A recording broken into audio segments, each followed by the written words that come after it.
Welcome to the fourth of SCI-Arc's Design Forum lecture series for the spring of 1987.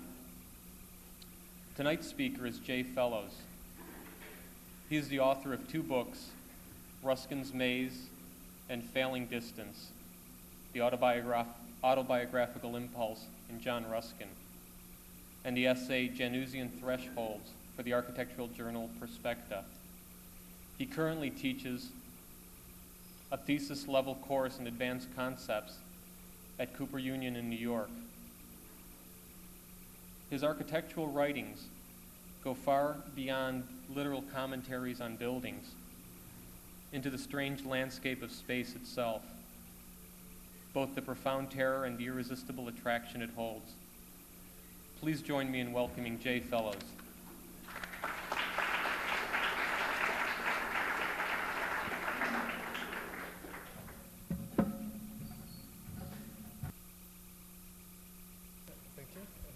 I can just hold. Yeah.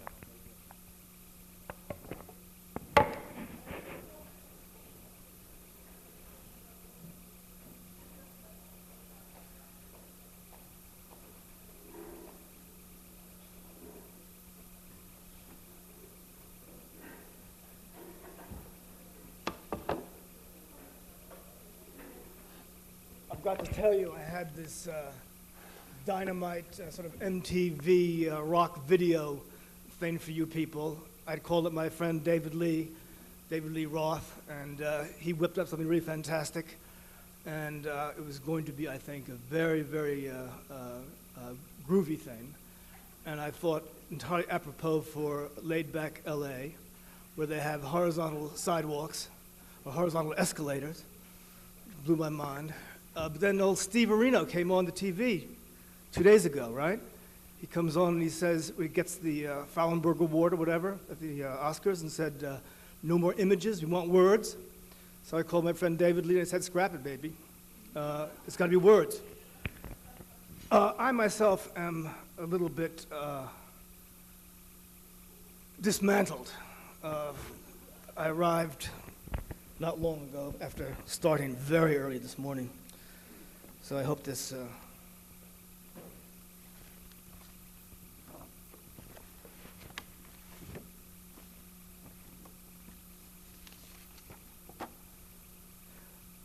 A new voice hailed me of an old friend when, first returned from the peninsula, I paced again in the long street of Damascus, which is called Straight, and suddenly taking me, wondering by the hand, tell me, said he, since thou art here again, in the peace and assurance of Ulah, and wilt walk as in the former years toward the new blossoming orchards, full of the sweet spring as the garden of God, what moved thee, or how couldst thou take such journeys into the fanatic Arabia? Charles Doughty. The reason I read that to you is because I wanted to get out of the way the long street of Damascus, which is called Straight, because that's the only straight thing about this lecture, okay? I also wanted to deal with Arabia in a sense, or at least the empty quarter, because I want your minds to be reasonably empty. No, I mean in a tabula rasa sense, so that new things, perhaps new things can filter in.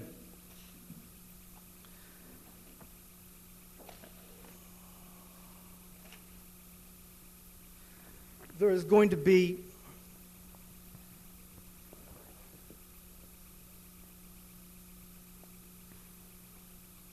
I'm going to deal with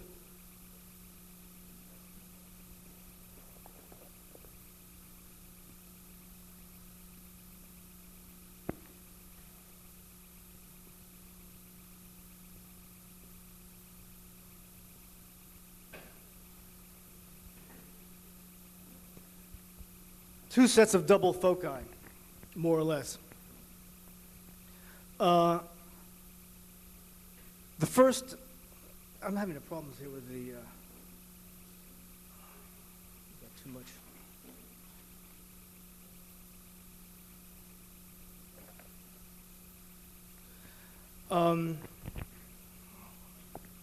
Georges Borges talks about Giordano Bruno and Pascal in a very interesting way.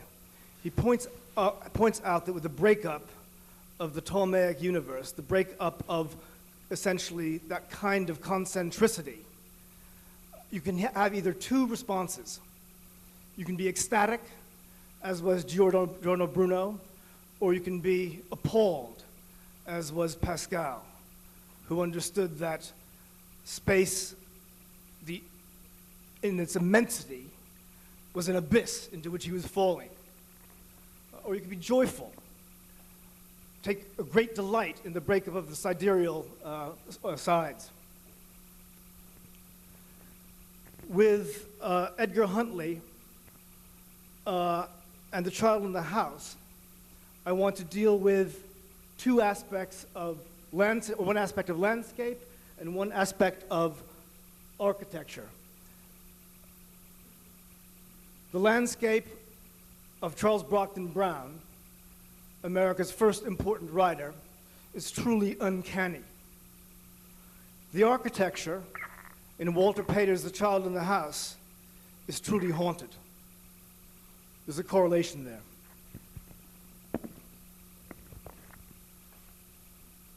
Further, I want to say that the notion of architecture and landscape that was presented to me interested me considerably. But it occurred to me that there are a variety of other scapes as well. There is water,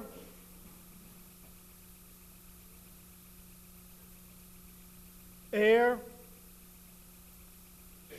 probably fire. And those scapes ought to be addressed as well.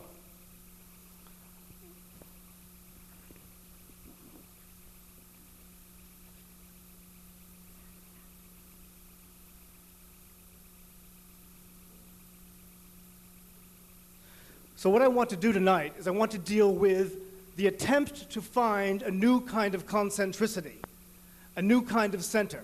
What happened to man after the breakup of the Ptolemaic universe was that he was, after all, decentered. He was no longer at the center. He was instead centrifuged to the circumference. Again, how does one feel? How does one feel to be estranged? How does one feel to be alienated? Are you happy estranged? Or do you want to get back to some kind of center? Is a kind of centripetal movement going to be your salvation? This is what I want to ask. So I want to sort of construct, as in a kind of supreme fiction, to borrow Wallace Stevens' phrase, a series of defensive concentric enclosures that go back towards a center, from a circumference of utter play, as Pater will call it, of myriad-mindedness, as Derrida will call it, a place of sublimity. For after all, the circumference is essentially a place of vista, where the optic nerve looks out into immense spaces, and a kind of vertiginous quality overtakes it.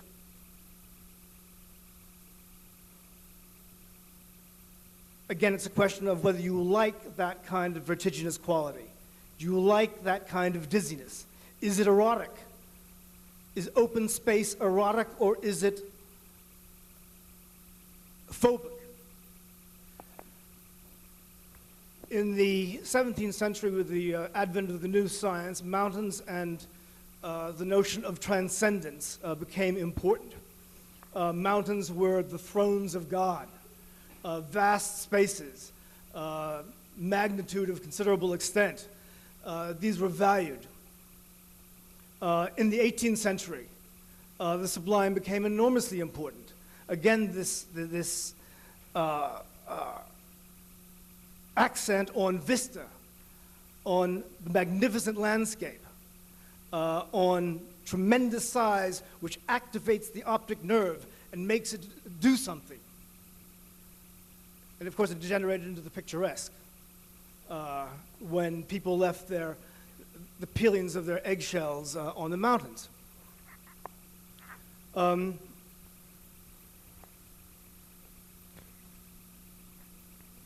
space of vista is not only a place of the vertiginous and of play and of myriad-mindedness, it's also potentially a place of insanity.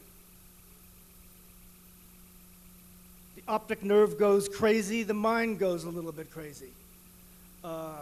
It's an exciting place. It's a place of danger, as all estranged locations are. It's also a place of forgetfulness. On the circumference, one forgets. Most important, you forget yourself. There is a loss of self with transcendent affiliation. If you look into the distance, you aren't aware of what's beneath your feet.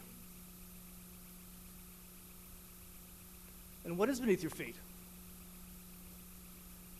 Surface, you say, says Pater. But was there anything beneath it? Very important. What kind of grounding do you have? Is your grounding integrated? Or is it a disastrous ground? Is it crumbling? Is there slippage? Do you have a locus standi of disintegration? My ground is not firm. Derrida, we know, loves that. Terrific, you know. It's his idea of fun, as we will shortly see.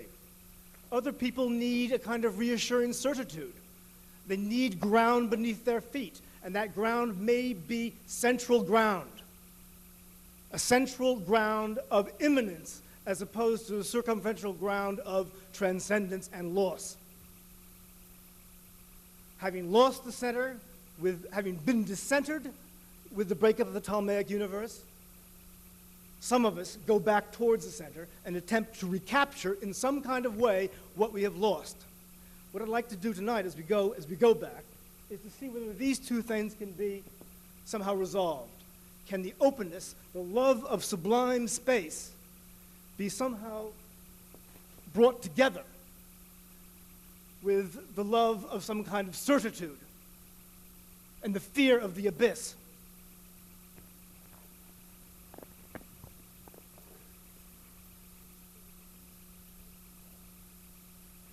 So we'll be moving from the notion of openness to enclosed. Oh, what's that? Well, this is interesting. This is interesting to me. It may not be to you. They're concentric circles, as you see. But they are not astronomical or cosmological.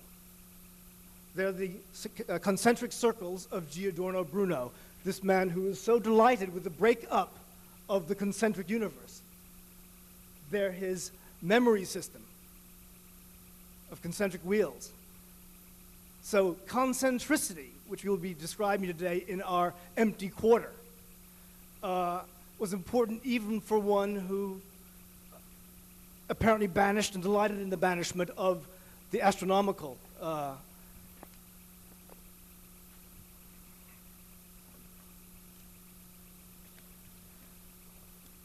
I want to, okay, we've been through the notion of the doctrine of motion, Heraclitus, which is Paterian. We'll pick that up later. We also know that Derrida in Structure, Sign, and Play is saying pretty much what Pater is saying when it comes to reassuring certitude and the necessity of a fundamental immobility so that you can have a kind of utter play on the circumference. Now, I realize that I've traipsed back and forth a little bit, but I hope I've made myself reasonably clear. It's a fairly simple diagram. We're starting from a point of sublime circumferentiality, which is also of transcendence, of loss of self, and of amnesia, essentially. And we're moving back towards a place of integration, immanence, memory, logos. Hey, let's hear for logos. Reason, light, illumination. Silence. Well, I share your suspicions. You I've never believed in that stuff myself either. But we're talking about a supreme fiction here. That's all I'm creating. You know, it may not be supreme, except in terms of the no-tone sound that I'm emulating up here. But a fiction it undoubtedly is. Julien Gracq. Oh, forget that. William Gaddis. Does anybody know who William Gaddis is? All right. Somebody's shy, perhaps. But the point is, here's the point, right? You're going to leave this lecture, and you're going to say, "What was the point?" And you aren't going to know because the point again is kind of a fiction, and I've only been able to reach a kind of metaphorical solution, and that's what you want. You want a solution, and I don't have those, to offer.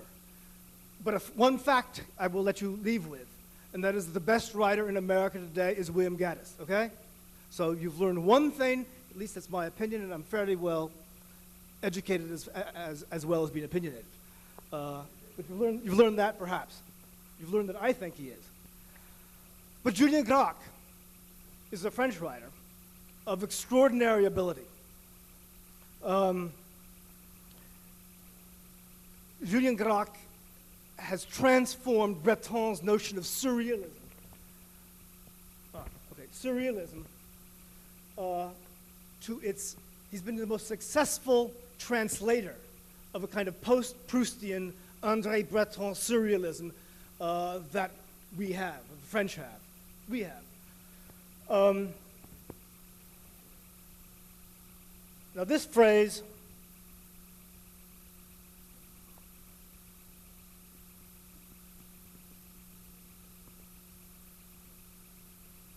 prolonged somnambulance is Pater's, in his brilliant, Walter Pater's, in his brilliant essay, Aesthetic Poetry. And it's brilliant because he immediately withdrew it from the 1889 edition of Appreciations, and it was never published again during his lifetime. In other words, it was hot stuff, and he had to erase it, as it were. If you want to find out something, if you want to find something that's good, my theory is always look for the smudge. Always go for the erasure. Always look for the most problematic. Always try and figure out that topography that is undecided in some way, that is troubled, as indeed an erasure is troubled, as also a palimpsest is necessarily troubled. A superimposition of layers is necessarily troubled. Problematic, undecided, undecidable, uncanny, perhaps. Prolonged somnambulance. Now, with these various scapes that I'm proposing, waterscape, sandscape, landscape, all of them are joined from the text that I've chosen with this prolonged somnambulance. They're dreamy. Now, why am I interested in the dreamy aspect? The somnambulant aspect, because what I am talking about, while yes, it is a fiction that may or may not be supreme, has some kind of authenticity. And I think it has the authenticity of dream, of nightmare. It speaks to what Gaston Bachelard calls what does he call it? The material imagination. Jung's notion of anima mundi, Yeats's notion of the same, that territory of archetype. And we are dealing, after all, with concentricity. And while we have been while we have been discentered, we have not gotten rid of concentricity in its various aspects. In its various aspects. From the Ptolemaic world, to Giordano's memory system, to the concentric circles of John Saimes that lead to what we shall see to be a hollow earth. The old hollow earth theory? I mean, where did you think those flying saucers came from anyway? Yeah, hollow earth. Well, again, all right, one doesn't believe, but we are dealing with a kind of material imagination here, the mythopoetic. And the mythopoetic that comes from a prolonged somnambulance. I was talking with, Shelley was talking about swimming, and I told her I was going to read a swimming section. It's from one of Julien Grac's earlier novels called The Chateau d'Argol, and I'll just read portions of it. But it is, as I say, he's in the tradition of André Breton. But here is a swimming, well, this struck me as interesting. Shelley was saying that when she swam in an especially clear place, she felt an almost vertiginous quality when she looked down, even though she was supported by the water, because the bottom was far below her. I thought that was weird, interesting, but weird. What I'm describing is another kind of Aquarian sublimity, though.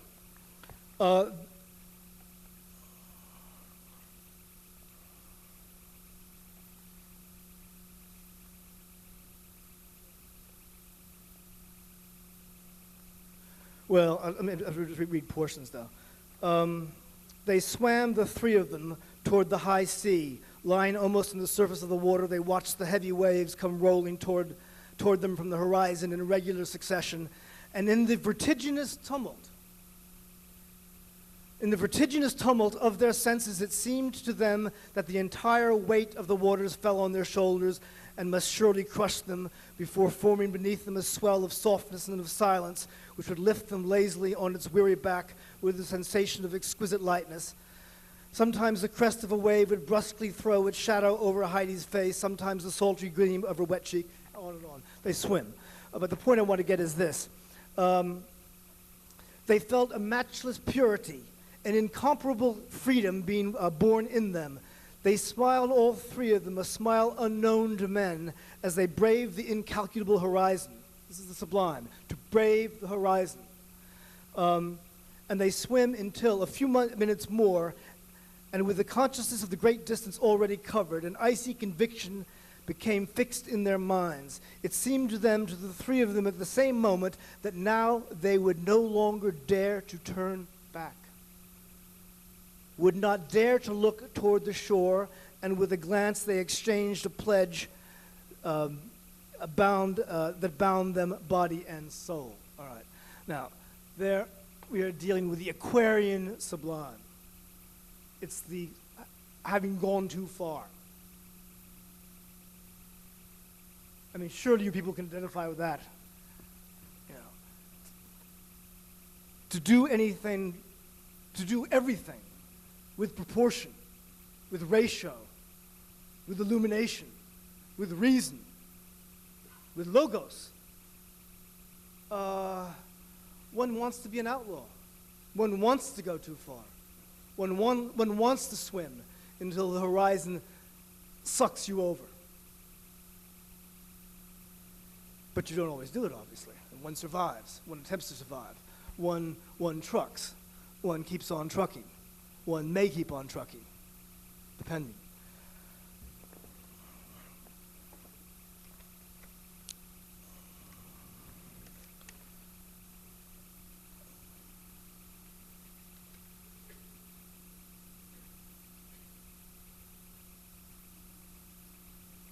All right, we're dealing with the problem of grounding. And the Heraclitean-informed Walter Pater says, what is below the surface? You know, is it an echo below the surface? Is there anything substantial below us? This is written by Charles Brockden Brown. This is by Sir Thomas Brown, a century and a half earlier. In his urn burial. In the deep discovery of the subterranean world, a shallow part would satisfy some inquirers who, if 2 or 3 yards were open about the surface, would not dare to rake the bowels of Potosi and the regions towards the center.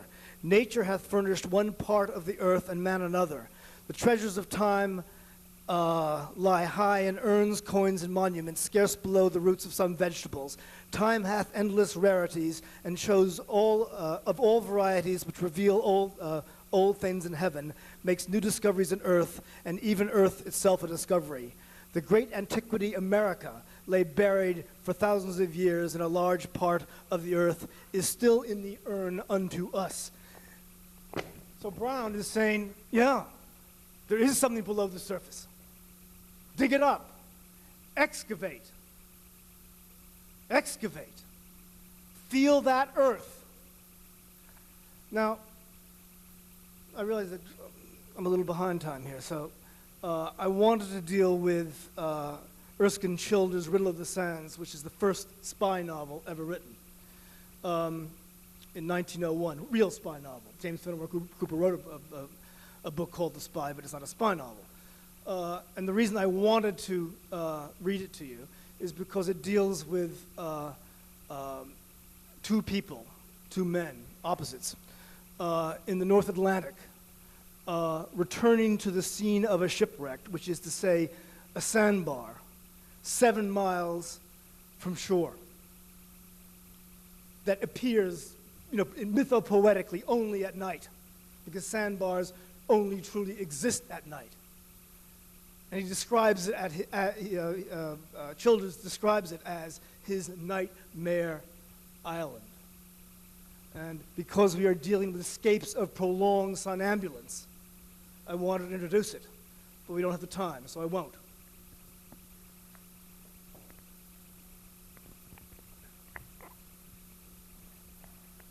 But what I do want to expose you to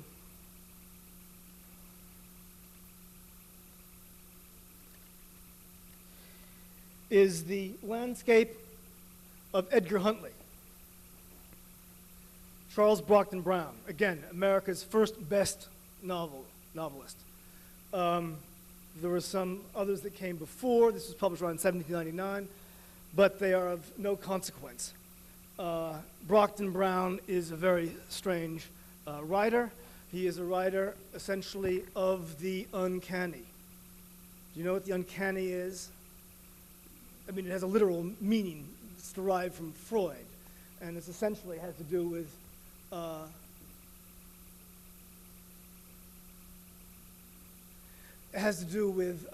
a place that is strangely familiar. I'm sorry, do you have a question? Oh, okay. A place that is strangely familiar. I mean, it's almost recognizable. It has something in common with the whole notion of, say, déjà vu.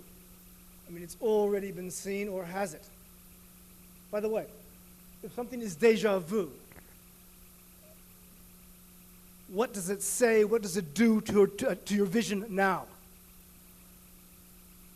What makes it old? It's a secondhand repetition. You certainly can't perceive with what Ruskin wanted us all to perceive with, and that was an innocent eye. No, it's not an innocent eye, but it is a grounded eye. In other words, it's repetition. It's repetition without a difference, which is to say it's grounded in itself. So déjà vu is not merely disconcerting, it's also comforting. But the uncanny is also disconcerting. Now listen, attend to this if you will. Now, I'm not going to pretend to you that Brockden Brown is a great stylist. But what I'm going to ask you to do is, this is a very specific description that's going on here.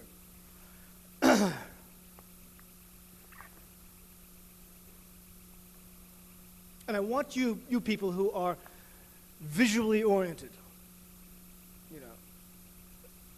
to try and, again, here's the language. Here's old Steve Reno Spielberg's words, okay? Here are the words. Let's see you come up with the images in your own mind as I read this. What I should say is that Edgar Huntley is about Edgar Huntley, who observes somebody digging a grave. And the person who's digging a grave seems to be functioning automatically. This takes place in Gothic Pennsylvania, the landscape of, strange Pennsylvania landscapes, at night always. And he realizes that the person who's digging the grave, as he follows him, is sleepwalking. He follows a sleepwalker through this strange Pennsylvania landscape. Landscape. This is one of the key words in your, in the Mondrian quotation. Then, next thing you know, it turns out that Edgar Huntley is also sleepwalking, following the sleepwalker.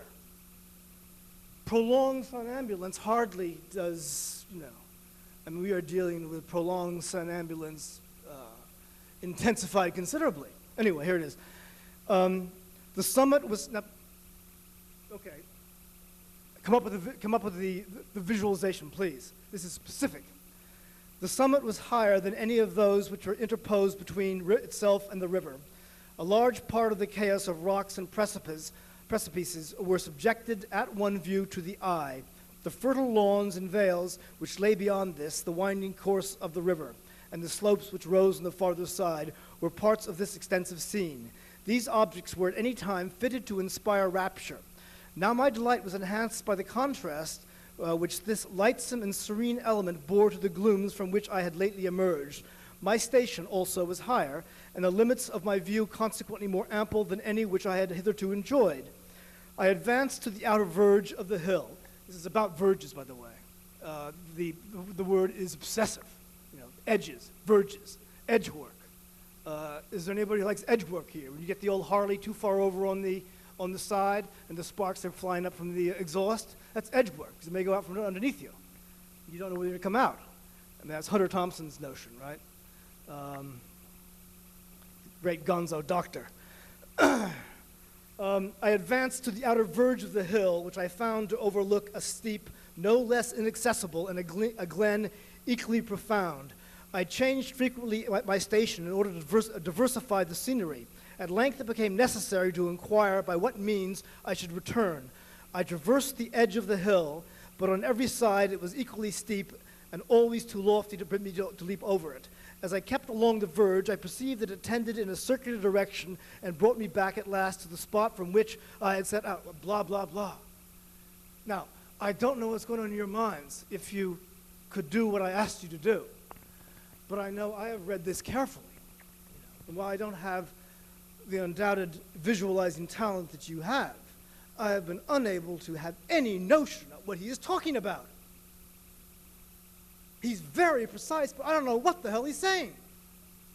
So the effect is, I could go on and on about it, so I don't want to, read it. He happens to be, his syntax is a bit embarrassing, awkward, but there's an intensity of vision and an authenticity which comes from this prolonged somnambulation, this sleeping sense, which is almost surreal and Gothic. And by the way, the surrealists claim the Gothic novel as their own because many of the Gothic novels were written almost automatically. For example, William Beckford's Vathek was written in 8 days of non-sleep. His tower, do you know that structure, Fontaine Abbey? 286 feet high. 400-foot wings on either side, built in late 1780s. The architectural equivalent to his book, the literary architecture.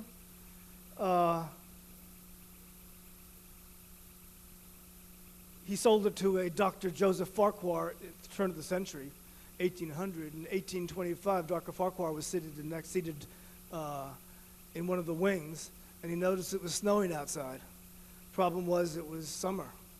What had happened is his tower had fallen down, just crumbled, not grounded. Anyway, the point is automatic writing, that kind of intensity, surrealism. This is what you get here. So the point seems to me that you're dealing with a landscape that is described, and we feel as if we know it, as long as we don't make the translation from language into the visual, at which point it all crumbles. Well, this is an interesting situation for the reader. It makes his condition uncomfortable and very problematic. On the one hand, yes, the words are all right. The sentences seem to be making sense, and they're very specific, but something goes, so yes, you see it, no, you don't. Ergo, landscape topography of the uncanny. recognizable but mysterious. See the language, understand the language, can't visualize. Now, from that landscape, I wanted to suggest something else, which I can now only suggest, which I think is, to me, is very interesting. Because I don't think it's been explored enough, and that is the notion of, for example, bunker architecture. And I'm not talking about, as Paul de Man would have it, Archie debunker. I'm talking about bunker architecture, the architecture of defense, where the architecture and the landscape become one, where the notion is the landscape is the architecture.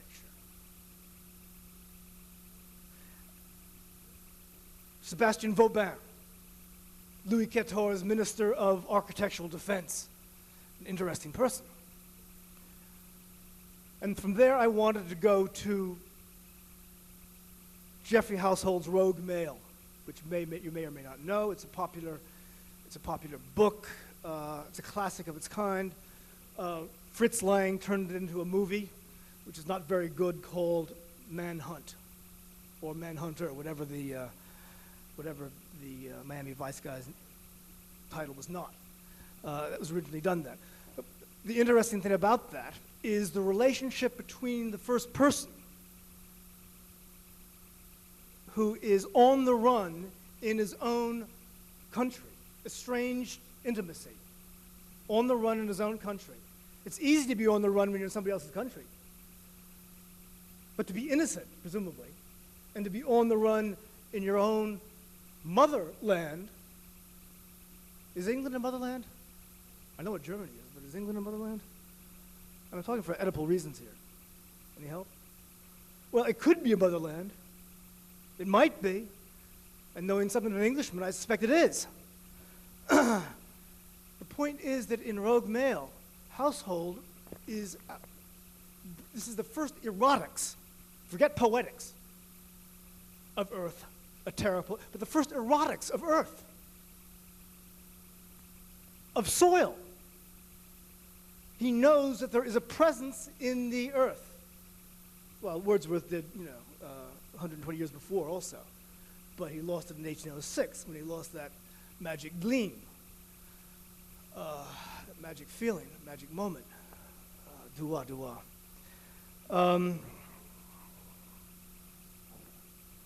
In any case, it's a remarkable book because there is virtually a lust for land. And I'm not talking real estate gang. I'm not talking moving a few lots. I'm talking about a lust for landscape, but not landscape, land. Surface, but what is beneath it? Land is beneath it. Go for it. I mean, touch, tactile. Bathe in it. And in point of fact, early on in the book, he is healed by mud and is therefore reluctant to bathe. The mud is the second skin. The mud is the second skin before leather perverts figured out that it was black leather that was the second skin, if you get my drift. No offense to, I've been through my leather phase, too. Got me in a lot of trouble. But I liked that, of course. Then I wanted to deal with, I wanted to go from household and the erotics of mud, earth, landscape, from Vauban and the bunker. I wanted to go to Kafka and the burrow, where you have an entirely, it's no longer an erotics, it's absolutely problematical landscape. It's a landscape, it's a burrow. It's a burrowing in the land. It's architecture from the inside. You don't have interior decoration here. You have interior architecture. As that architecture becomes, and the affiliation maybe with the imaginary architects, Boulez, for example, where you have a kind of polyp, a serpentine, entrails, a bowel architecture, if you will, the bowels of the earth. And surface takes on, the architecture is organic from the, forget Vitruvius. We're not talking Vitruvius here, right? We're talking spleen. We're talking intestines. fucking bowels, I suppose. But anyway, it's a different kind of organic. It's organic from the inside, and I wanted to mention that. It's a very interesting thing that Kafka does. But I wanted to move from an intestinal architecture to Pater's Child in the House, and it's a different kind of architecture. Pater makes a case for the notion of a literary architecture. The idea, it's his term, in his essay on style and appreciations. And he says that literary architecture, he suggests that it has something to do with the notion that language should, through Anderstreben, a mixing of the arts as the Germans call it, aspire towards something beyond itself. And you should have a kind of spatializing instinct syntactically. He loves architecture, Pater. I mean, he's got a very architectonic mind. So The Child in the House, which was written in 1870 sometime, and is probably essentially autobiographical, is about a house where a young boy, I won't deal with the dynamics. It has to do with the return from an older man returning. Return is enormously important. Return is a centripetal activity. Return is like erasure. Return is a centripetence, movement towards coherence, integration, memory, self, consolidation. Remember what we said about the circumference? Loss, the sublime, the loss of self, loss of memory, amnesia out in the circumference, giddiness, uttermost play. At the center you have coherence, integration. And we're talking now about trying to get back to that center.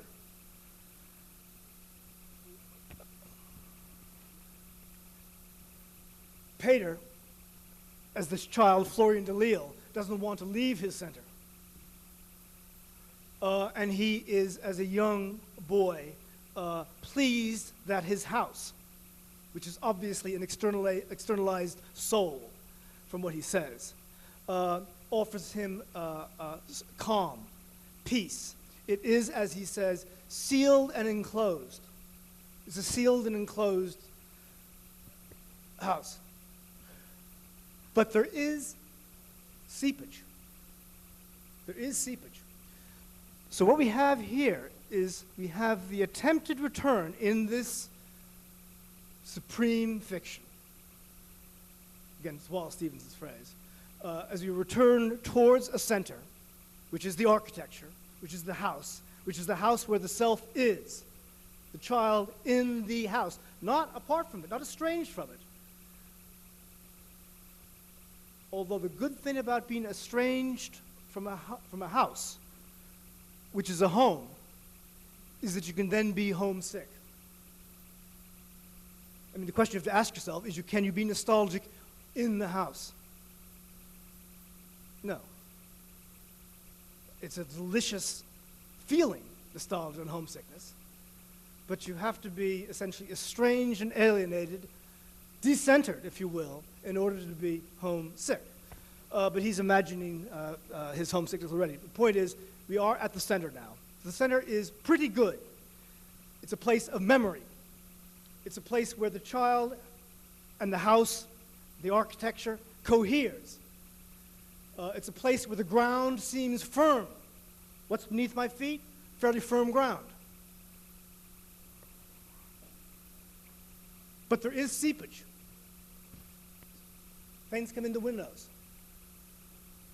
You can see, if a window is open, you can smell the flowers invading from the garden.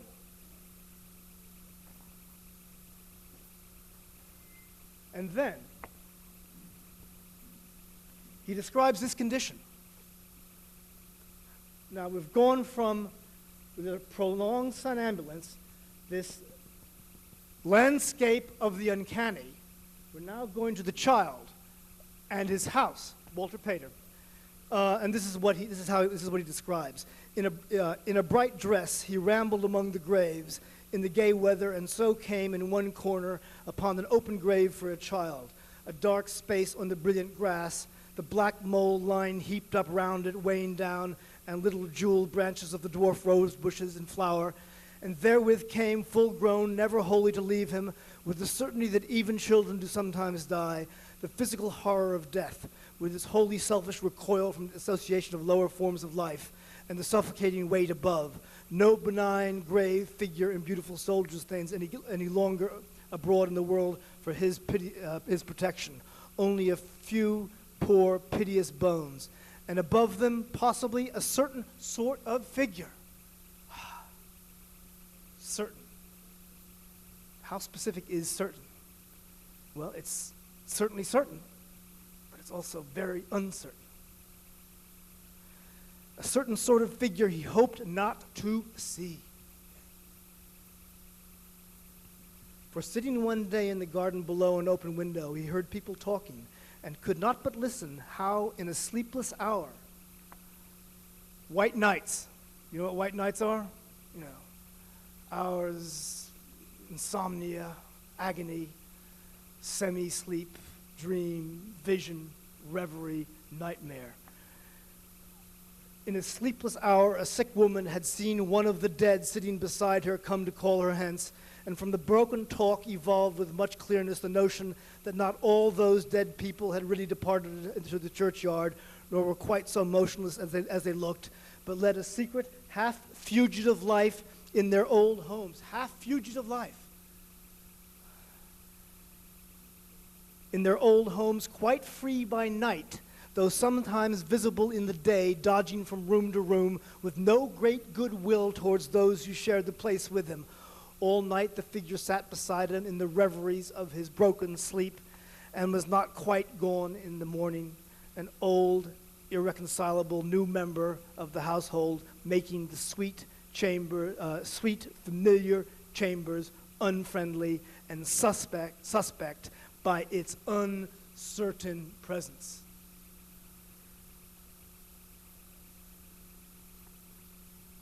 He could have hated the dead he had pitied so, for being thus. Afterwards he came to think of them poor home-returning ghosts which all men have fancied to themselves, the revenants pathetically, as crying or beating with vain hands at the doors as the winds came, their cries distinguishable in it as a wilder inner note, an inner language. So here we are dealing with a haunted architecture, an architecture that is haunted as by a presence, as in imminence, that is not certain. So what happens when you have a center achieved? The child in the house, we've finally got there concentrically to the center of the house of imminence, of reason, presumably. And at the center, it is haunted. Well, it's an interesting absence in presence kind of affiliation, accommodation. You know, and the closest thing to a kind of solution that you're going to get from anything that I say up here, which is to say we have a kind of Januszian thought, a kind of double thought, a kind of antithetical inclusion of opposites. We have, instead of a dialectical synthesis, we have a dialogy.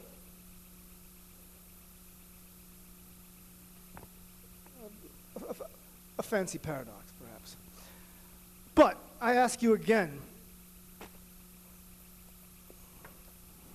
what about the surface beneath your feet?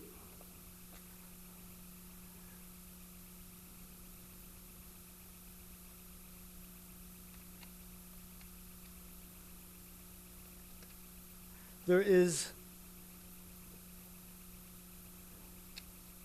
I'm not going to bother to show you Shirley Jackson's description of a haunted house in The Haunting of Hill House, because she's a reasonably adroit magazine writer, no more than that.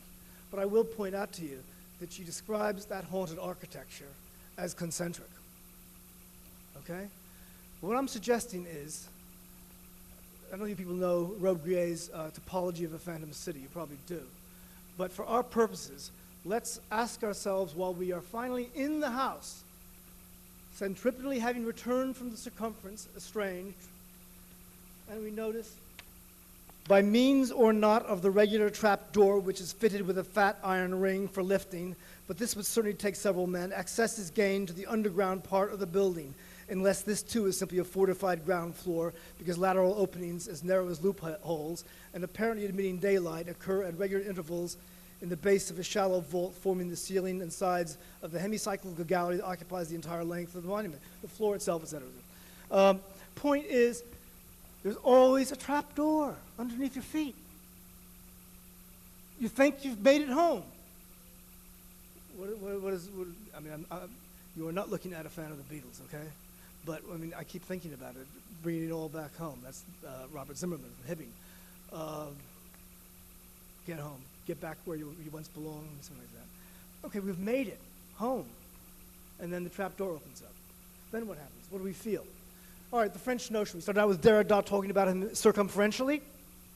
The notion of play while admitting the necessity of some kind of coherence. The notion of mise en abîme, of being placed in the abyss. When the trap door opens up, we fall through. The question is, do we like it? Again, you have a kind of vertigo, but it's the vertigo of the beneath, of the free fall, rather than the vertigo of the extensive sublime. A friend of mine who was a professional skydiver, he told me about a friend of his, a guy who was a friend of his, a guy who had, I'm searching for the proper tense here. You'll see why in a moment. He said this guy was a little nuts, quite daring. What he used to do, 3 times, he threw the chute out of the plane first and then went after it. He caught up to it twice. That's why the problem with tense here. Anyway, some people like falling. Derrida likes the notion of the abyss within the abyss, the Quaker Oats thing, et cetera, et cetera, et cetera. That kind of vertiginous quality. Pascal, on the other hand, knows that, this is from Pater, not from Borges. He started with the Borges, as you recall. Pascal's thoughts, then, we shall not come rightly measured, but as the outcome of the utterance of a soul diseased, permanently ill at ease. A soul that is permanently ill at ease. We find in their constant tension something of insomnia, as of a prolonged somnambulance. We find in their constant tension something of insomnia, of that sleeplessness which can never be a quite healthful condition of mind in the human body. Sometimes there are cries of obscure pain. Now, what I want to know is, do you people know anything about that? Obscure pain?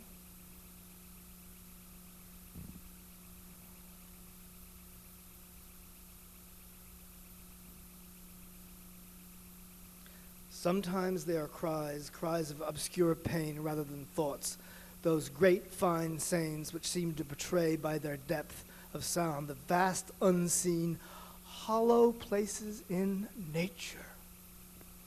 Hollow places, the abyss. You know, is it an opportunity to fall over, to verge on the verge, right? Or do you want to stay away from it? What happens to the optic nerve? What happens to your stomach when you jump out of a plane? You know, it's up here.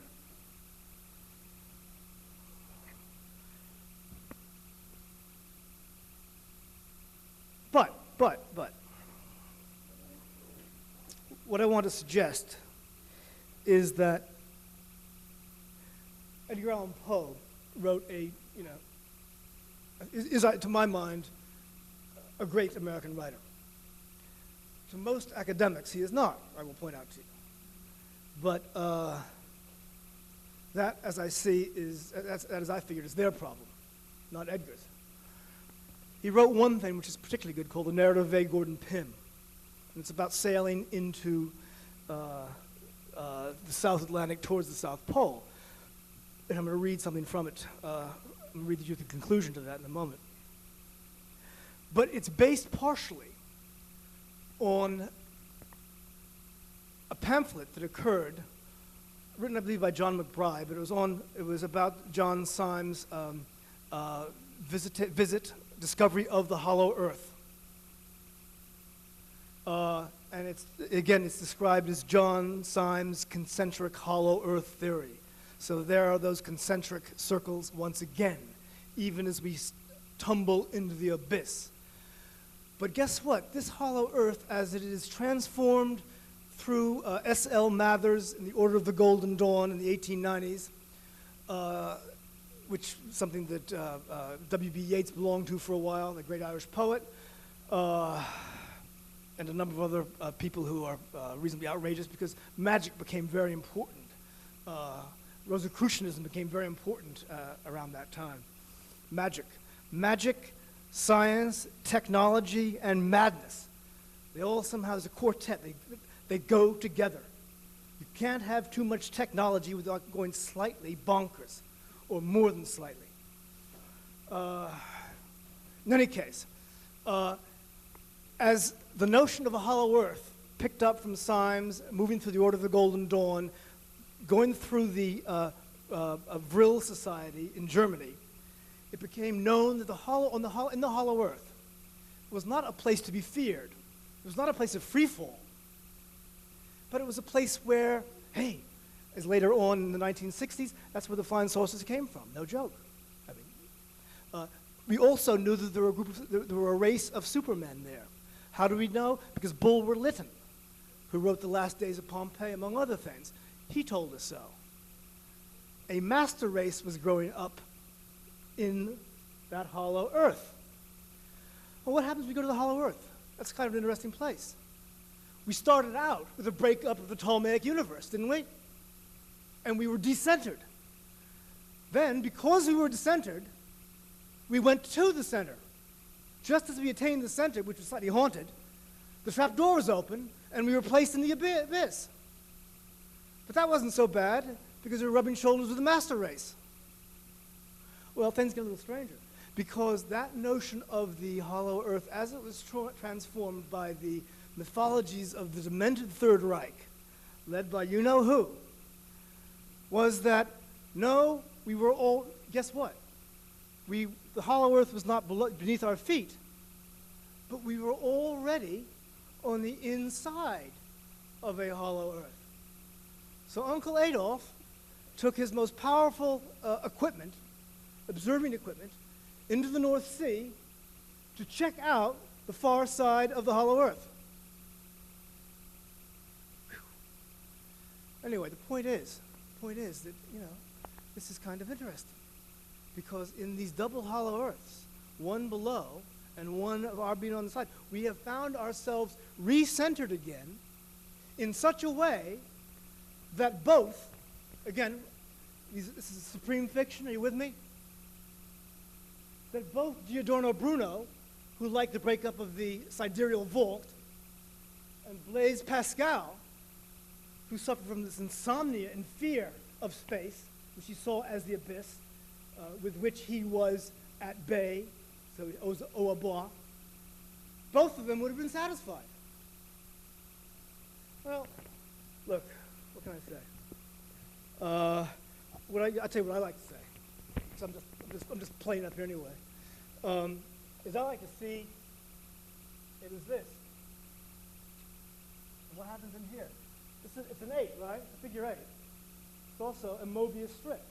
What happens in the back side of a Mobius strip? That's where the twist occurs. That's where the inside becomes the outside. That's where agoraphobia becomes claustrophobia. Or they become, whatever, versions of each other. Very interesting territory. So with the double 8, with the hollow earth above and the hollow earth below, we have solved the dilemma tonight. Well, almost.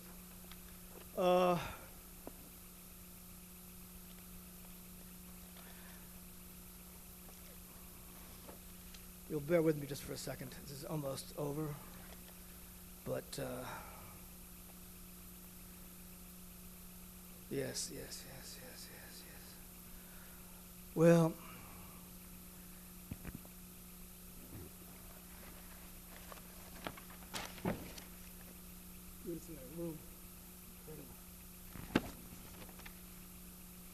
Yeah, here we go. Okay, what I wanted to do, I mean, I was, before David Lee and I tossed out the slideshow and the movie vid, I wanted to end with Aaron Hill's Moral Rock Garden, because that would have shown you the way, which is through innocence and reason, so you don't hang out at the grotto of lust, right? I don't want any of you people getting caught in the grotto of lust, or the abyss of carnal innocence. You know, I don't want any of those things happening to you. So I was going to show you Aaron Hill's Rock Garden so you know how to avoid it. But since we don't have the video section working here tonight, we have, instead of an allegorical conclusion, we have a metaphorical conclusion.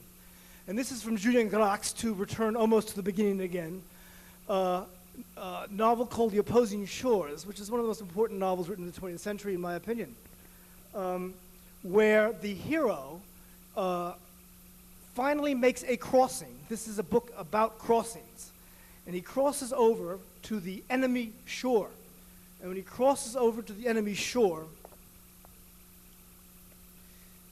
he writes, "The moonlight falling straight down on the terraces and the upper surfaces that left the moats and the base of the walls plunged in transparent shadow, severing the structure from the ground, seeming to make it weightless, to suck it gently upward, and thus anchored at the edge of the lagoon, hemmed with barbs of light. The fortress suddenly seemed afloat, carried on a fluid element which, against the inert background of the plain, gave it the faint, slow rhythm of a vessel at its moorings.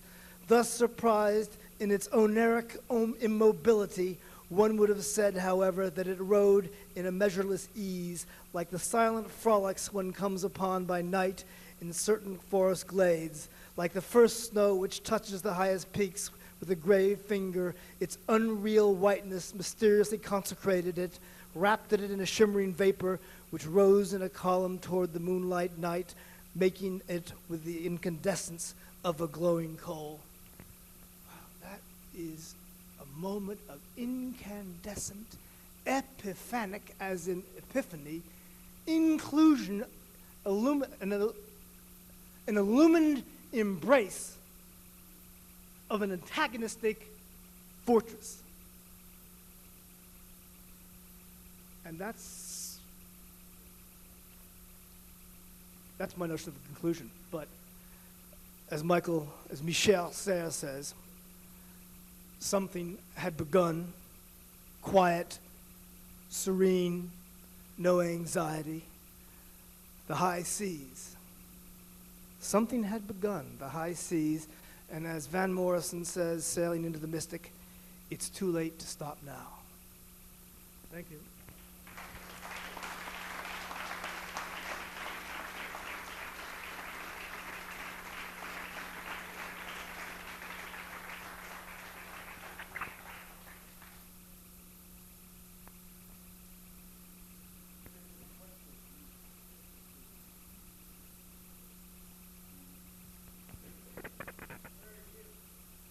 Where am I? Yeah, I'm right here. No, I tell you where I am. I'm sailing into the mystic. And it is too late to stop now. Do people know Van Morrison? Astral Weeks? Verdant Fleece? Now you know William Gaddis. That's a name not to forget. I mean, you can forget all the nonsense that I've spoken tonight, but don't forget William Gaddis. Not gas. Gaddis.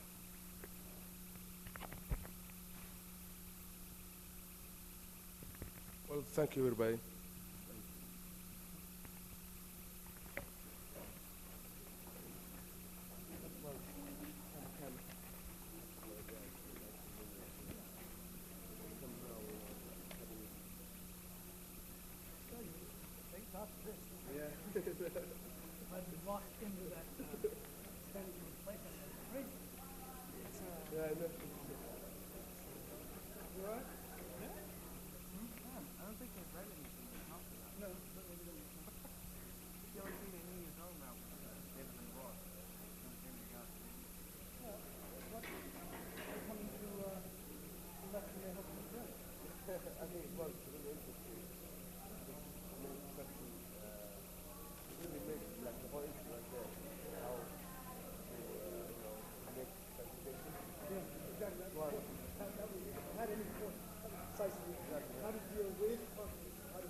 Well,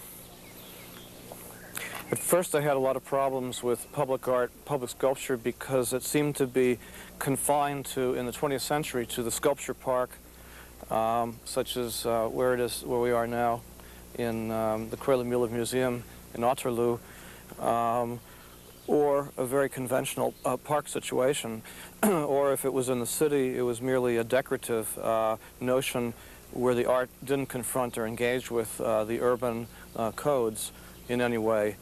I was actually invited to be in the first Münster public sculpture exhibition, and after spending a lot of time there, I declined because I was more interested in the city area rather than the parkscape area. And thinking through the problem, I came to other conclusions. And it was a learning experience for me. First, I investigated the role of the park, the suburbs, and even the cemetery relative to the beginning of the new bourgeois city-state after the Enlightenment. And I realized that that the park, in a way, was a utopian preserve, just as Jean-Jacques Rousseau had the idea of going back to the primitive hut and to nature as a way away from the corrupting effects of the city. So the park and architecture and art in a park had that utopian idea with it. In fact, all of architecture took on that same utopian idea, where each new building became a blueprint for utopia in the future, but ultimately was in competition with the city and with every other building. So I had to accept like the problem of the utopian falsity or illusion of architecture and public sculpture, and also had to accept the fact that perhaps the park was a good place for sculpture if it functioned in this way. Finally, I think I arrived at an interest in the pavilion as a form, as a compromise, somewhere between art and architecture, which would comment on the situation of both. And I got more interested in the history of pavilions per se, which took me back to the Rococo pavilion, where, let's say, the gigantic monumental palace of the king would be a kind of bureaucratic state power, but there'd be small pavilions throughout the estate, which were utopian, picturesque, and sometimes very experimental. Particularly, I was influenced by Nymphenburg Palace's a Nuremberg pavilion in Munich, which I was first shown by Rudiger Schüttler, who is my art dealer, and its use of an inside-outside code of mirrors, windows, relative to artificial nature outside brought inside. And then in tracing the idea of pavilions a little bit further, I guess I wound up with, well, let's say in the 20th century, the temporary pavilion, such as the Barcelona pavilion of Mies van der Rohe, or the pavilion from Soundspeak of Rietveld, which is actually now here at the Kreuler-Müller Museum, where there was an ambiguity about whether it was sculpture or architecture, where it definitely influenced the way people behaved as to whether they were outside, in the outside environment, or inside a museum. So I guess this work was maybe begun back 12 years ago when I did an interior thing for the Venice Biennale, an ambiente show, where I just took the given form of the space that was given to me and divided it into two different halves. One half was a insulated, acoustically insulated piece of glass, and the other on which would define two different pavilions, which could be interchangeable if people move from one to the other. And then at the end of one room was a mirror. The end of the other room was simply a piece of white wall. Thus I had the idea that the spectators themselves and their perceptions would be the content of the work relative to the material. And that's pretty much led in this direction. Okay. Are there any special situations you prefer for your pieces, or? Well, I think that evolved in my own thinking. First of all, the Munster piece is the only one that is a genuine primitive hut in the sense of Abbey Loge. It's also a little bit countrified, or it was designed actually for a city that was suburban and country. Actually, originally I had the idea in Vancouver, where everything is constructed with wood, and it also has the tradition of totem poles. But even those cities have small centers, usually defined by the bank, the town hall, maybe the art museum, and new university buildings, particularly scientific buildings, which do use two-way mirror glass, or that sense of modern, modernness combined with corporate bureaucracy. I think Munster is no different. In fact, it's just mixed together because the university dominates and then intermingles with basically a country situation. Also, there's the historical notion of using this octagon shape in relation to the existing pavilion on the other side of this schloss, which is also an octagon, and has become a kind of gazebo or public performance area. So it seems to fit in terms of octagons. I think also that I guess I've learned a lot because I was to Munster about 5 times during the last exhibition in which I could not find a solution. So I think the solutions that I found are all as a result of still thinking through that problem in Munster, of doing something that somehow would be mixed. It would both relate to an idealization of the city as modern and also an idealization of the country or the park as representing Arcadia. Now, in fact, actually the park maybe represents that area of before the Industrial Revolution of aristocratic countrified nature that's now been colonized in a certain way. So the historical references become important, very important to go just before the Industrial Revolution. At the same time, it has to do something modern and, quote, utilitarian. Now, this pavilion here is interesting because I explicitly designed it so that maybe 5, 6, 7 people could go inside, but also maybe 2 people could sleep or lie down inside, which happened to two people who I later became students of mine, said that they went to the exhibition in Kassel and used it with their sleeping bags. So to me, that's the university scale. I understand the need for a park in a university, and I'm relating a little bit to a kind of a modern idea of like the pavilion next to the large schloss, but also to the idea of the folly. But it's a folly for university students more than it is for aristocrats. And I mean, there's a lot of contradictions built into the Munster piece. It's a very contradictory piece. It also has a pole, which is like the world pole, supporting the mythology, supporting the sky. And I did a similar thing recently on Chambre de Mise show in Ghent. It was a children's pavilion, and I found the children were like revolving around that pole. So I realized that's a fairly playful element, as well as allusion to, a loge, primitive hut. So yeah, it's a mixture of wood and two-way mirror, I should say that. The question is that I think that the word pavilion, what one understands under it is that it has a kind of idea of relaxation, of entertainment, usually. Well, one thing, and what it was used for mostly, like the word Lusthaus or Lusthaus, people were drinking tea in it. But your pavilions, and I mean, also if one knows something about your work, the work you did before, has something more sinister or more tricky about it, because it has not that relaxed situations always.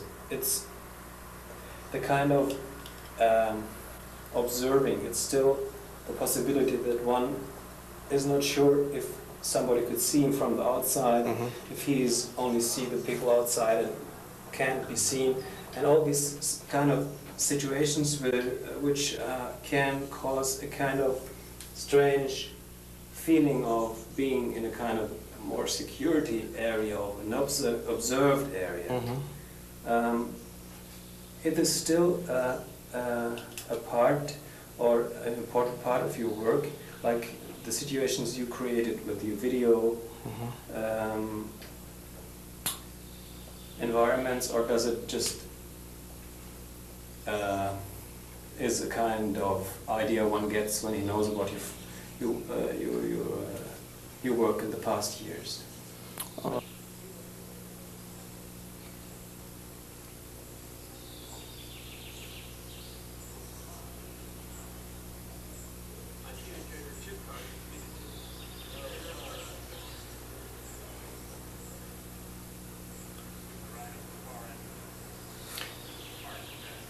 I understand your question about this work.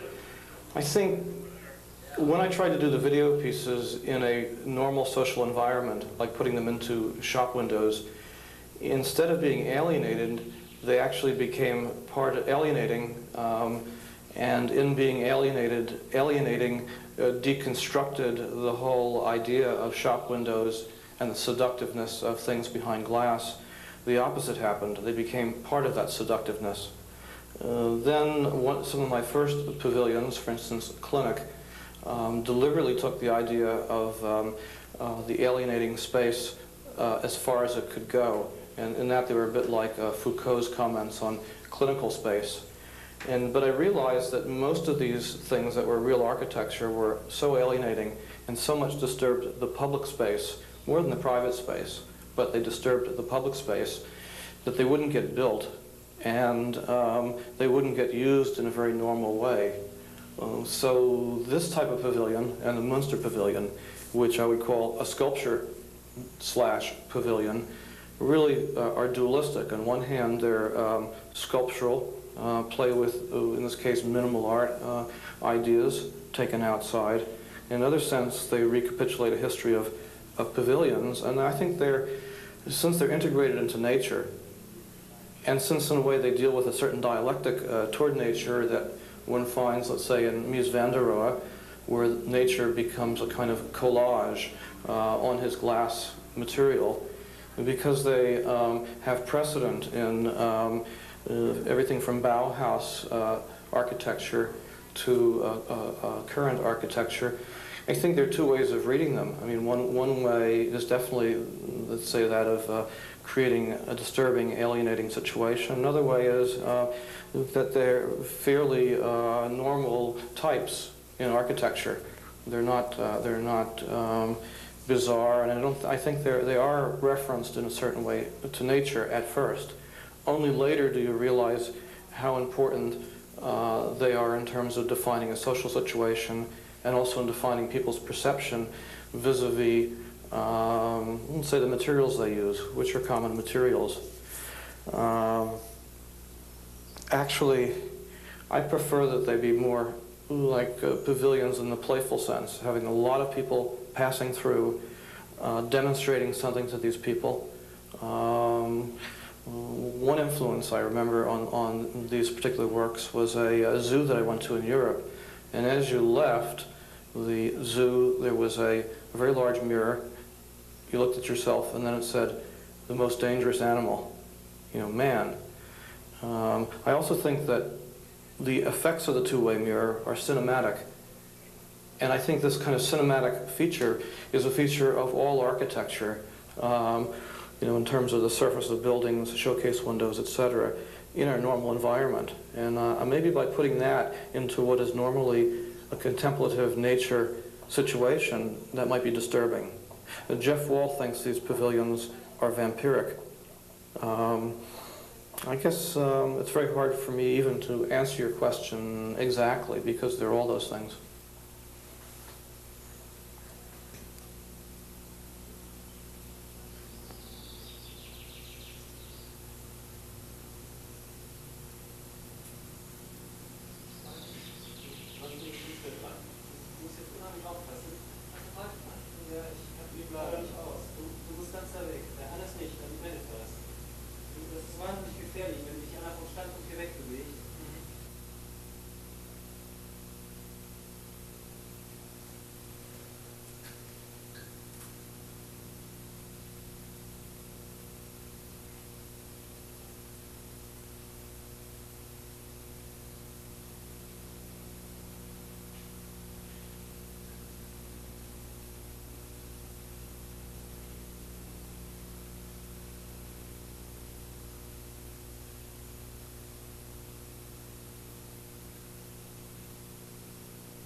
So you want to say something about Monuments. Right. When I did the first one of these pavilion sculptures, a number of people were upset that I was doing something that might be monumental, because monumental usually connotates a 19th century idea of imposing old idea of history on a site. And modernism was about the present time, the fact that history doesn't mean anything, we have to go to the future, or even that one should be more concerned with the disposable present type of work of art that takes apart the establishment and then destroys itself. Well, I've changed my mind, I guess, through my interest in architecture. I think monumentality is interesting because you know if you do a work which is a public work, there's the chance that it might be around many years later. And you have to understand or make a wager as to what society will be like at that time. It's also more difficult to think in those terms rather than to think in terms of like a simple exhibition where the work will be up, then it will be gone. It also makes one think about philosophy of history. And finally, I guess my philosophy of history is most influenced by Walter Benjamin's idea that one has to somehow reconstitute the past because the past has been canceled out by present-day ideology. It has to be reconstructed, if only in a flash. Thus, my work has become more interested in not historicism, but in the historical, well, let's just say of making historical connections. And I think public sculpture, in some ways, is a way to do that, only by the fact that it is public, and it goes back to the earlier placement of works of art in the 19th century before museums began. That is, it goes back to the fact that the work of art really was defined in terms of the city. The first museums were actually museums of things that were taken from different parts of the world by Ludwig I and Napoleon I and placed in the city itself. So they were public in relationship to the city. Later the museum developed and enclosed everything in terms of specialized knowledge. I think it's important to go back to the city itself and its own history and contradictions.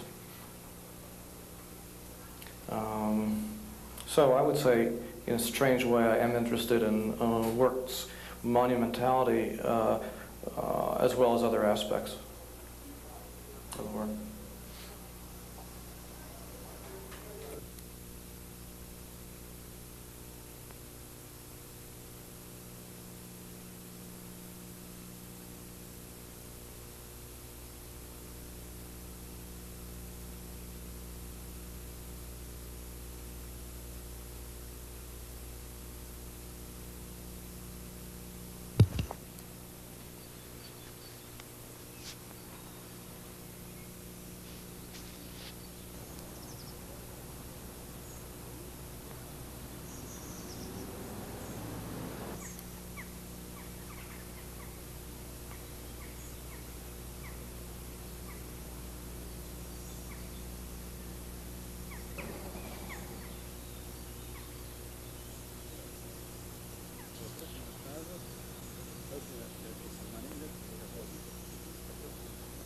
handbag was some honey. Good. And they took the bow and arrow. That's all they took. And the police said when they came, when they did finally come, for a long time, they said that there's a lot of it around, and these are guys 16 to 18 who dare one another to go.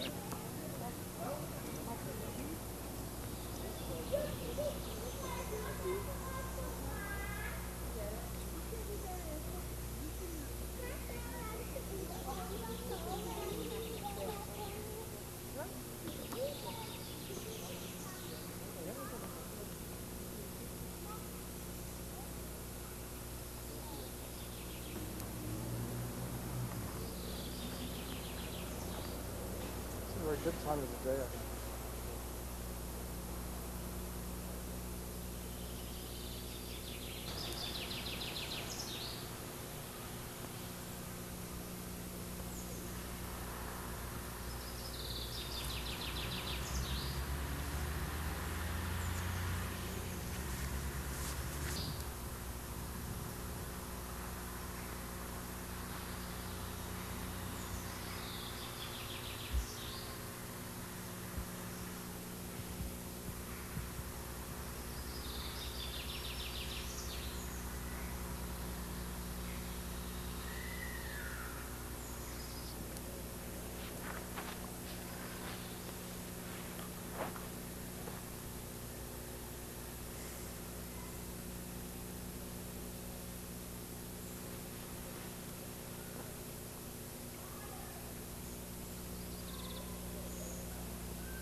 Well, at first I had a lot of problems with public art, public sculpture, because it seemed to be confined to, in the 20th century, to the sculpture park, such as where we are now, in the Kröller-Müller Museum in Otterloo, or a very conventional park situation, or if it was in the city, it was merely a decorative notion where the art didn't confront or engage with the urban codes in any way. I was actually invited to be in the first Munster public sculpture exhibition, and after spending a lot of time there, I declined because I was more interested in the city area rather than the parkscape area. And thinking through the problem, I came to other conclusions.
Heel karig, heel eenzaam.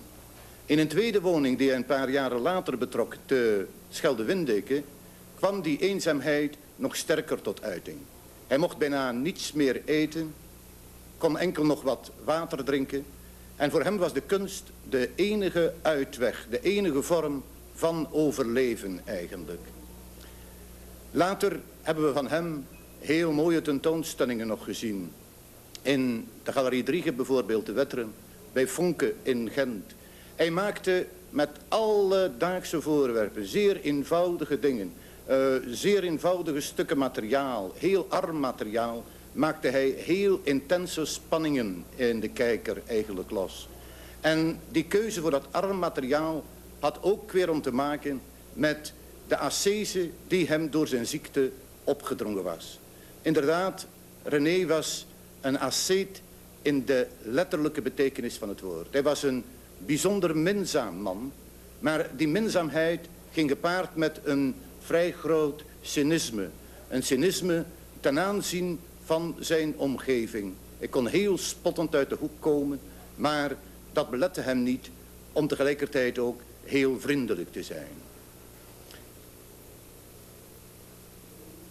Hij maakte met voorwerpen uit zijn keuken, met stukken krant, allerlei dingen die zo wonderbaar overkwamen dat ze niet konden verklaard worden, maar toch telkens blijk gaven van die grote gelatenheid waar hij mee leefde en probeerde te overleven. En met die eenvoudige objecten probeerde hij eigenlijk beroemd te worden. In diverse gesprekken kwam dat telkens weer tot uiting. Ik wil beroemd worden, zegt hij. Voor mij is kunst maken een manier om heel beroemd te worden. Ik wil de grootste, de beste kunstenaar zijn van de wereld. Dat werd hem niet altijd door anderen in dank afgenomen. En zeker niet door het grote publiek, die voor zo'n alledaagse, arme, kale en schrale kunst meesmuilend de schouders optrok. René Eyvaert was in wezen een soort moderne monnik.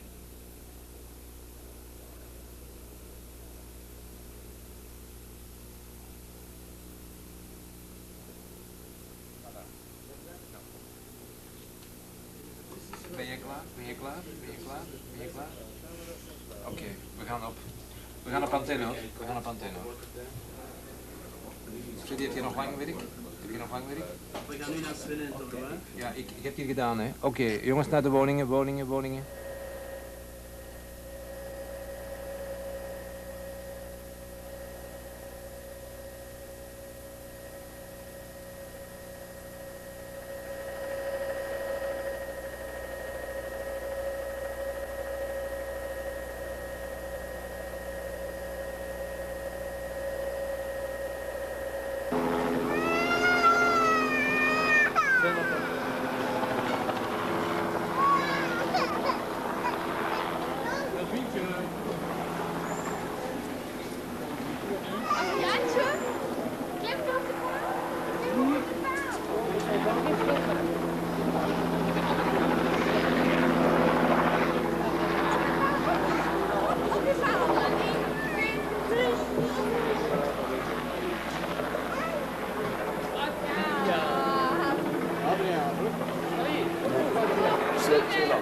We're looking at a room by Dan Graham, an American artist. De Amerikaanse kunst speelt men veel met deze weerspiegelingen en in het verlengstuk van de architectuur. Hier is de chambre d'amis niet meer in het huis, maar buiten het huis, in de tuin. De spiegel heeft dus een belangrijke functie in zijn relatie met het landschap. Hier ziet u de camera. De spiegel maakt deel uit van het voorwerp. Kinderen in het kunstwerk. Ze kunnen naar de spiegel kijken, ze kunnen door het raam kijken. Het is een dubbele zinnigheid, een dubbele ambiguïteit. De weerspiegeling speelt dus een belangrijke rol. En het dak is dus ook een punt dat weerspiegelt, wat niet onbelangrijk is voor de helikopter. In het derde deel van het huis is er een schilderij van Accardi. Dat ziet u nu niet. Het is een schilderij met een raam, een venster in het midden.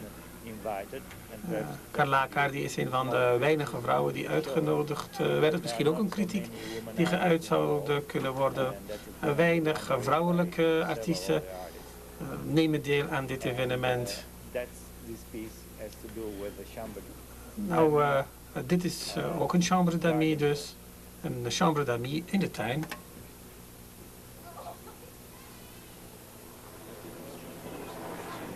Dat is leuk, hè? Dat is misschien ook leuk, ja. Dat is ook een ideale oplossing. Als je nog steeds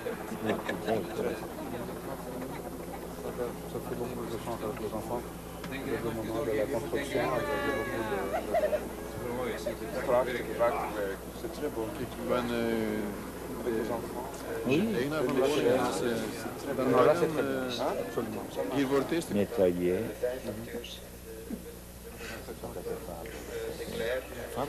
Nee, niet interessant jongens. Is Fabio daar? Dat is het enige wat me interesseert. Fabio interesseert, want is hij daar? Vous voulez parler avec Jan Fabio?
switch her role from groupie to critic to an active participant. And she also thought, since she was from New York, and she was around, she was working in boroughs, normal, she thought that art was becoming more of them sterile, and that rock was going to replace sculpture, painting, and poetry together, and becoming a lot of fun. Finally, there was some tragic elements to the 60s rock culture. It became ritualistic, and many of its best people were killed. She had to account for that. She wanted to give the music a value that was less contradictory. And I think merging it with art, that could somehow go into society and not destroy itself. That was very important. She was very positive, not negative. But it was a time of great crisis in art as well, because art was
of suburban nature links itself to other representations of nature in the city, for example, advertising.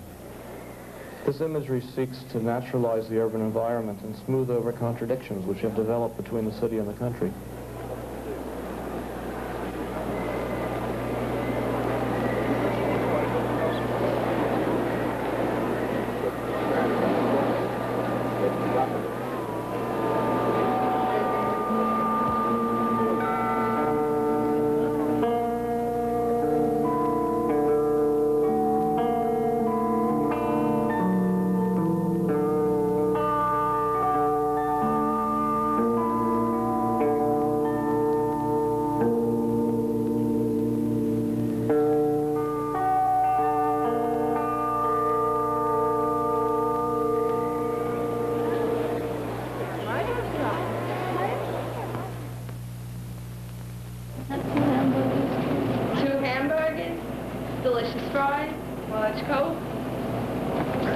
Restaurants and houses.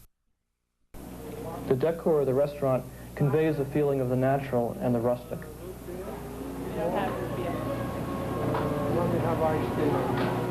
Iced tea? Stay it down. Sure. 366.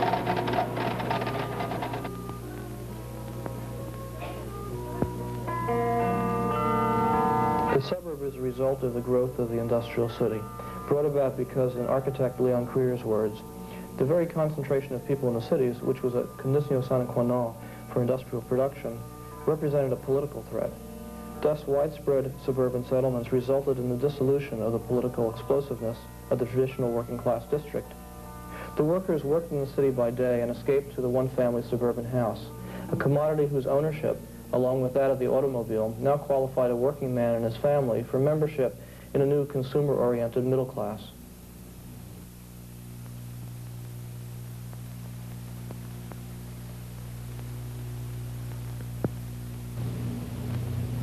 The full front facade of a typical suburban house has been removed and replaced with a sheet of transparent glass. Midway back and parallel with the front, a mirror divides the house into front and private back area. The mirror, as it faces the glass facade and the street, reflects not only the house's interior, but the environment outside the front of the house.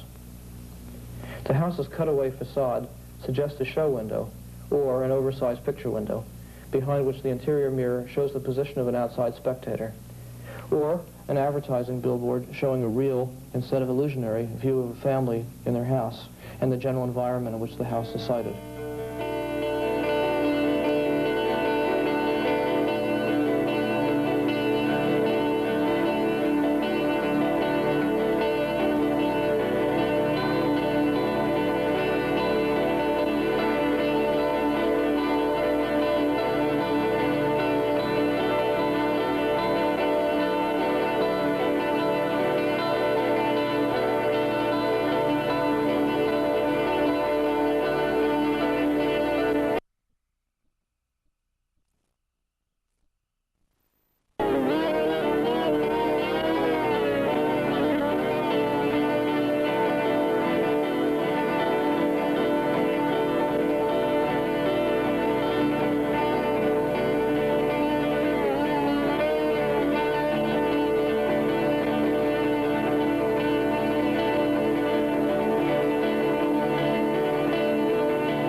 Images of the city on television inside their house. Television is passive, one-directional entertainment allows them, on their leisure time, to feel both connected and freed from the domination of the city. married to a beautiful woman, isn't it?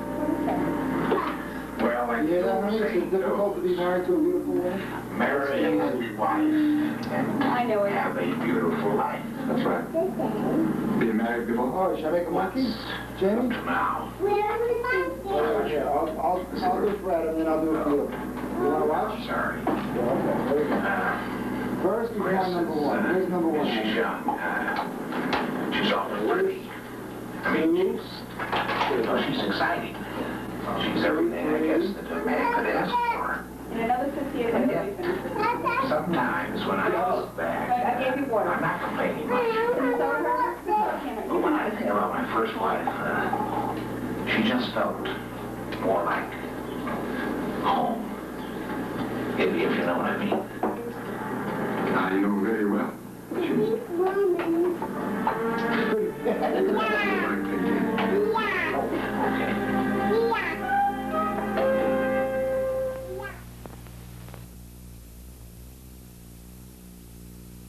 He had a beautiful roll of canvas, and he suddenly decided to take it out, and he took it and he spread it out on the floor of the living room, which filled the living room. And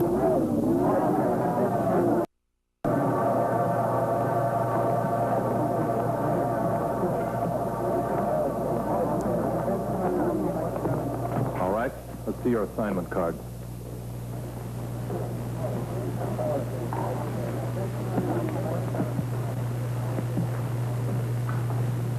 What are you clickers doing out tonight? We're on free time. We're not obligated to answer. As a member of the Surveillance Committee of the Order of Flesh and Blood, I demand an answer. We're going to the temple to be recharged. I think I'll keep you here till your power runs out. How'd you like that? I'd have to report such interference to the police. Release them.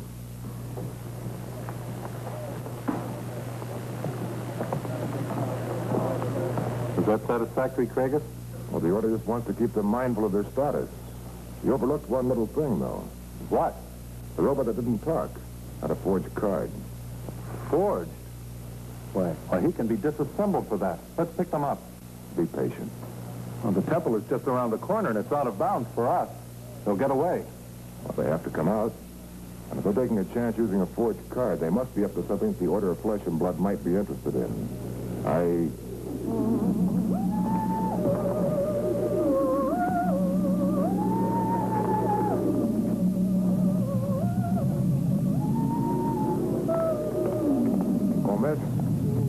Just a moment, miss. May I see your assignment card? You certainly may not. Your order may get by with harassing the robots. But you'd better leave citizens alone. Well, I'm sorry, miss. I just thought, well, with so many robots about I feel these... perfectly safe with robots. We intend to see that you are.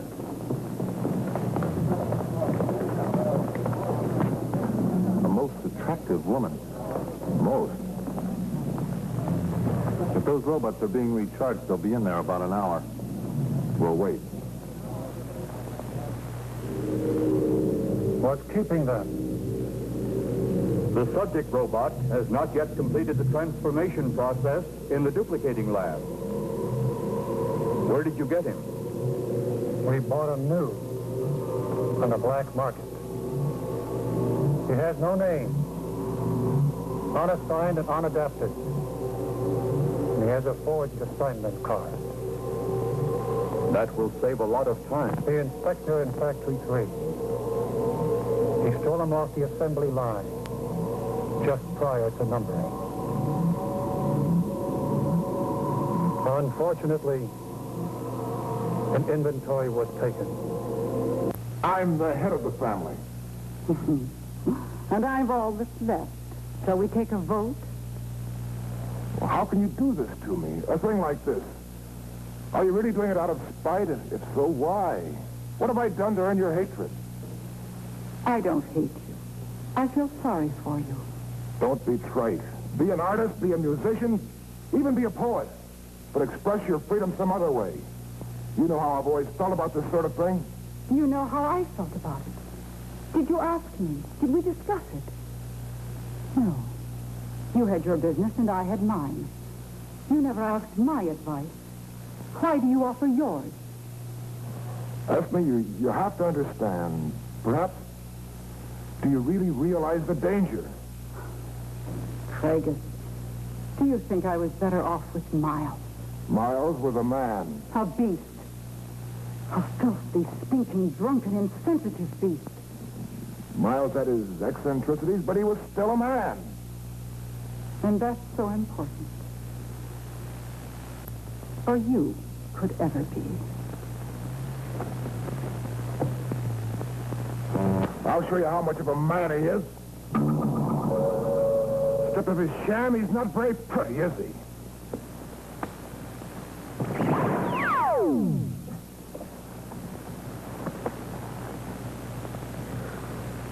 There, that's how much of a man he is.